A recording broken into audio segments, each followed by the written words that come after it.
Hey, I'm Leslie. Thanks for joining me.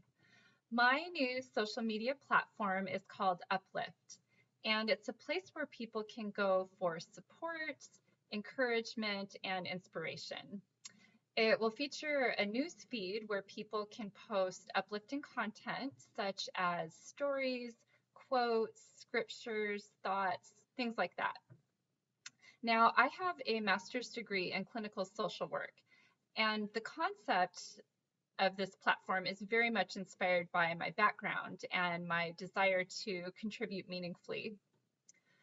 Uplift will heavily feature groups. In fact, groups will be pretty much the main focus of this platform.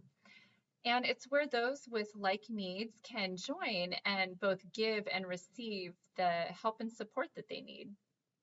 Now, since this is a platform of the future, I'd really like to see a way to facilitate group meetings in more effective ways than are currently available.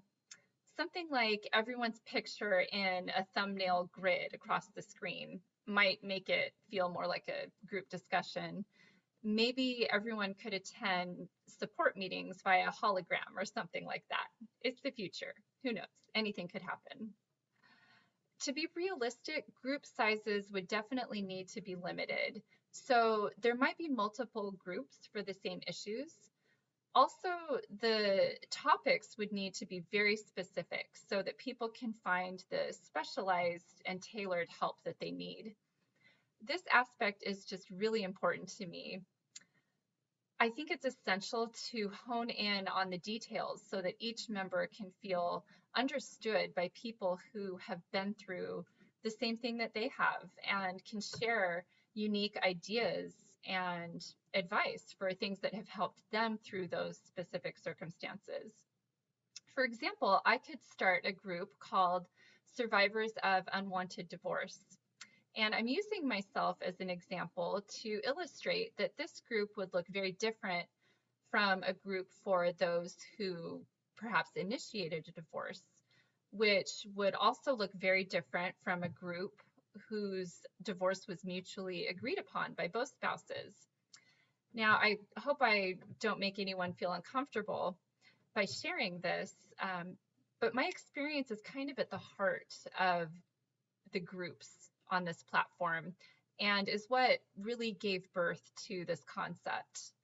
I realized that belonging to a group for divorced people in general wouldn't be a good fit for me and my unique circumstances.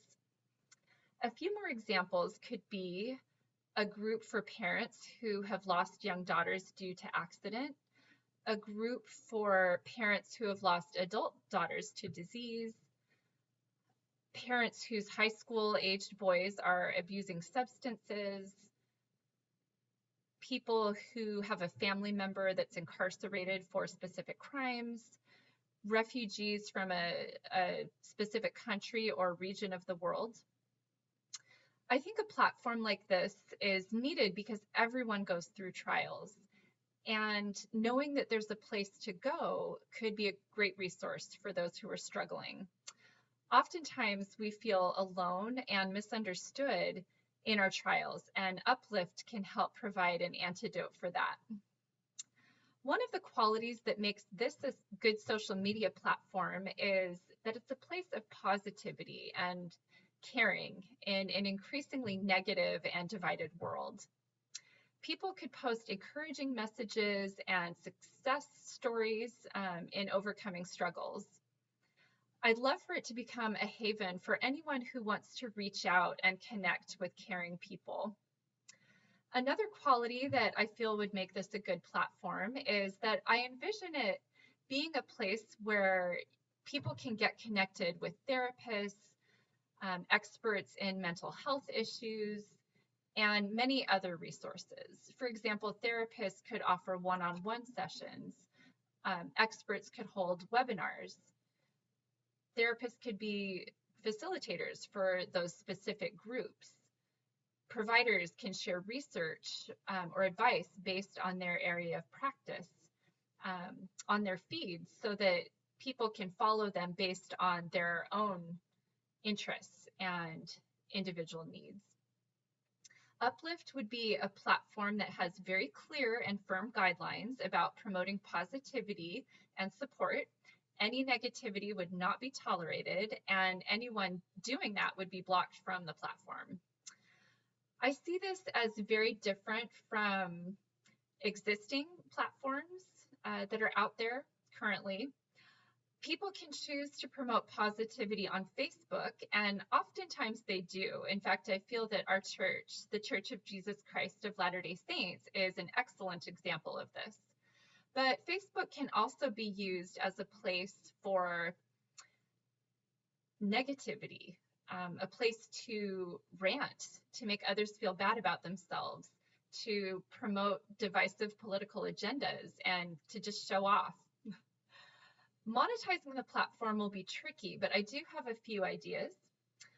Sponsors is one way to go. It might get sticky if certain groups are big sponsors because I want to keep this non-political and non-agenda driven. Advertisements that are geared toward wellness, such as therapists advertising private practices, psychologists who write self-improvement books, researchers, perhaps universities. I need to think about this more. To be realistic, we may need to charge a fee for this service, at least up front. I would hate to do that, but the reality may be that we would have to.